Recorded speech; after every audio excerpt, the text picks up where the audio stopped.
Bismillahirrahmanirrahim. Assalamualaikum warahmatullahi wabarakatuh.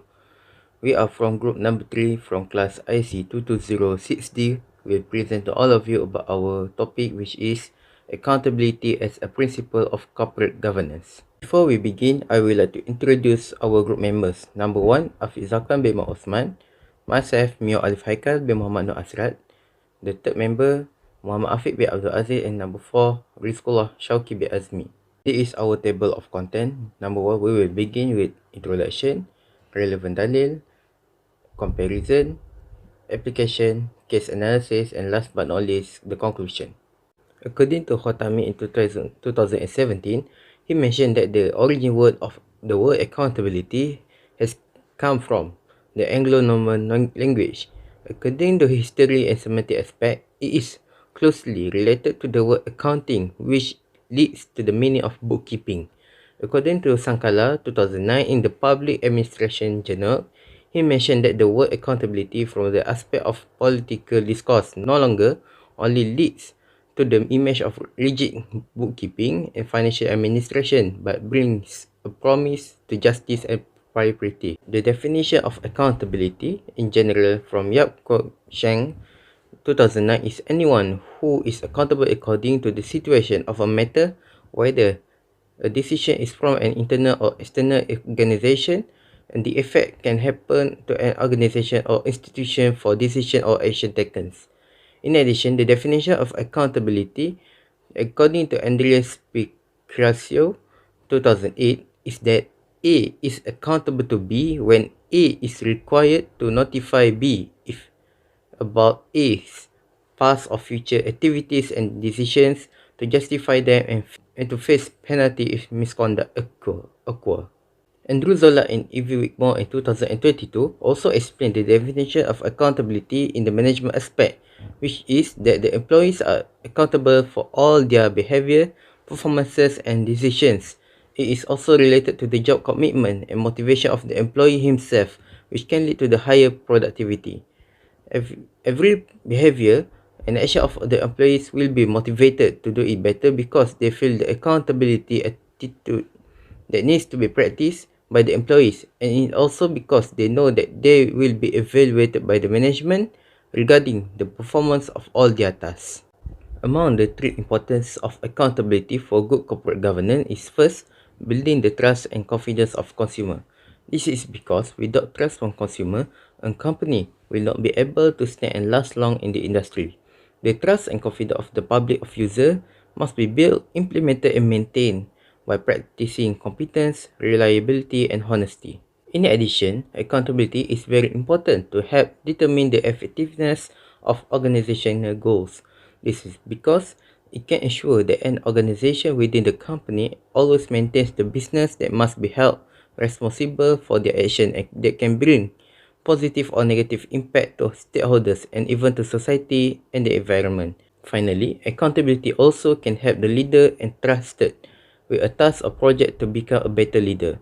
This is because every behavior of a leader in the company organization will always be observed by other colleagues and will always improve himself to ensure that he always maintains an attitude and accountable attitude while performing work. It can also instill an attitude of accountability to others when we make them accountable for their action, and indirectly, it has effectively educated them to value their work, whether they have done their best and according to the principle and ethics of the company. Next, we're going to the relevant dalil. Accountability in the Quran is related to taqwa, which is indications that people will be held accountable for their past actions.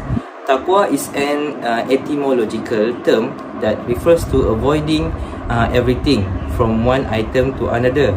The term of wiqayah refers to creating or employing a method to avoiding something. According to Al-Qazwini in 1979, defines that ittaqillah as a created distance between you and God. Okay, next, in the corporate governance, the leader must carry out his responsibilities with the intentions of meeting the requirements of the community and Allah, which will eradicate the problem of corruptions, including fraud, embezzlement, and poor management. Therefore, under these situations, accountability and transparency are two of the most crucial components of good governance. Both ideas are connected. Accountability cannot be implemented without transparency, which is also a requirement for implementing accountability. Transparency in the public affairs refers to openness.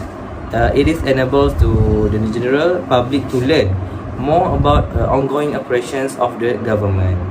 Okay, next, in Islam relates to trust, which is amanah, which is indicators of person's sincerity in performing their tasks.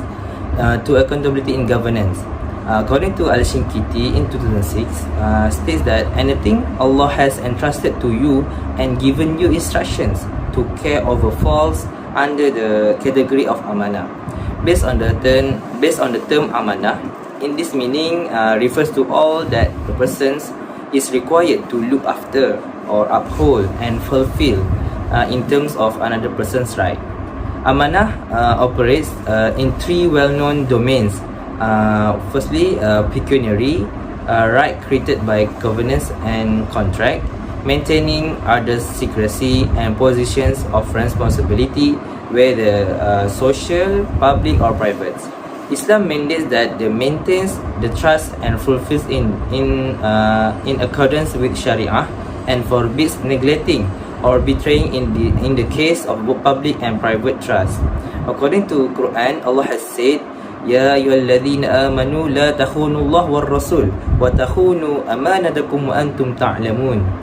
Meanings, oh you who believe, betray not Allah and His Messenger, not betray knowingly your amanah, that's things entrusted to you, and all the duties which Allah has ordained for you. In a similar point, accountability in Islam is the first and foremost to Allah, and on the day of judgment, one will be required to answer for his conduct. This can be inferred from Allah Subhanahu statement in the Quranic verse, Lillahi ma fis samawati wa ma fil ard wa in tubdu ma fi anfusikum aw tukhfuhu yuhasibukum bihi Allah fayaghfiru liman yasha wa yu'adzibu man yasha wallahu ala kulli shay'in qadir. Sadaqallahul azim. Meanings, to Allah belongs all that is in the heavens and on the earth. Whether you show what is what's in your minds or conceal it, Allah call you to account for it. He forgive from He please and punish whom He please, for Allah hath power over all things. In Surah Al-Baqarah, ayat 284. The above ayat explains to us how accountability works in Islam. It demonstrates that whomever committed anything will have to account before Allah for it. Accountability in good governance, there are some differences according to Western and Islamic view, which one of the differences can be seen in based on the concept of accountability between the two views. The concept accountability from the Western view is defined as the sense of being held accountability for act or decision based on interpersonal, societal, and structural factors, all of which are rooted in specific social culture setting. Emphasize the perceptual component of accountability, since norm and infraction to standard are social produced. That is, they are shaped by sense-making process that provide meaning to such occurrences. In Islamic view, accountability as defined as linked to trust, which is amanah, which is used to assess how serious a person in carry out his responsibility. Amanah, trust, encompasses whatever Allah has given to you and directed to you to care for, including keeping your bodily faculty from indulging in anything that is not pleasant to Allah, as well as keeping whatever entrusted to you that is associated with the freedom and use to others. Aside from that, in Islam, accountability is initially due to Allah, then follow the creation. The Quran commands all Muslims to remain persistent in carrying out their duty as guardian, which may public or social service in whenever capacity. Furthermore, accountability is related to the idea of taqwa, since it is this that makes one aware that he will be held accountable for his action before Allah in the hereafter, whether compulsory or voluntary, which means sunnah. This way, a person can escape the effects of punishment both now and the future. The prescription of the regulation are established by the method and technique of violation. In business ethics, Islam requires the leader to do their task with the goal of meeting the requirement of the public and Allah, which means minimize the correction of issues such as fraud, theft, and inefficiency. In addition, the difference of accountability may be noticed in the punishment received by the individual in the nature of accountability. In good governance is not implemented in Western world, if the person is accountable, he or she can be prosecuted by under the law. For example, if convicted of fraud in good governance, legal punishment can be taken. While from the Islamic standpoint, the behavior will be condemned as a sin, since it is associated with honesty, and in Islam, honesty is a fundamental component of government. For the consumer to manage and resolve any complaint that's sent by user, the use of the PICA, which is problem identification and characterization form, is a strategic step in organizing all complaint that has been arise. The task will be managed by the business development department team and the project manager by the following the scope of the complaint that has been arise. Any complaint that arises will be confirmed by the relevant department based on the customer complaint form after 3 days of the complaint being received. Besides that, complaint can also be made online. In general, the government provide an official website for the user who want to make a complaint to a company for a wrongdoing, such as a service fraud, quality, price, and so on. For example, we can see at the iaduan.kpdn.gov.my. Through the website, complaint will be channeled to the agency involved to be resolved. Besides that, Zohodesk is one of the software that companies can use to manage all complaints from the user. Among the advantage of Zohodesk software is being able to identify and sort complaints from user based on time and priority. With this search, the employees involved can respond all user complaints quickly and accurately. This can ensure that the company can resolve complaints from the user according to the set priorities. Software user can also help a company to give a feedback to the user with a quick and period of time. This is because with the help of AI, the employees involved only need to provide the appropriate answer to the user, and if a complaint arises, the AI assistant will be answer the complaint. As a company responsible for customer, we should have a customer history whether it involves complaint or purchase. By using Zohodesk software, employees can access all user information quickly. So next, we going to the for employee.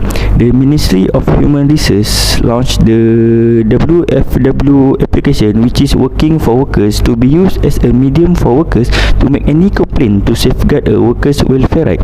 In 2021, the Minister of Human Resources, Datuk Seri N. Savaranan, said the application is a platform for employees and directly to ensure the employer and employees comply with the country labour law. WFW is an e-complaint application that allow employee to report in 14 categories of a complaint online. This application will be handled by a active manpower office nationwide. Complaint action will be take between the 3 to 7 days, and all report will be monitored by the highest management of the Ministry of Human Resources. The Ministry of Human Resources is also planning to implement e-waste to monitor the issue of a salary payment to ensure that workers' salary are paid according to set the period. So the next part of the presentation, which is about case analysis. So the first case is about a Korean company stock operation and workers demand unpaid wage. So, company Nationwide Express has announced that the closure of its operation after taking into account several factors, which is the increase in the number of the competitors in the industry. So, Nationwide took step to the pace out in shipping and business operation after the when the application was filled. This is because the operation environment in the logistic and shipping industry is very challenging and competitive in Malaysia. According to the company heads of strategic and sales marketing, Shahrinda Azman, the company's last recruitment in the operation is on 7 December 2022.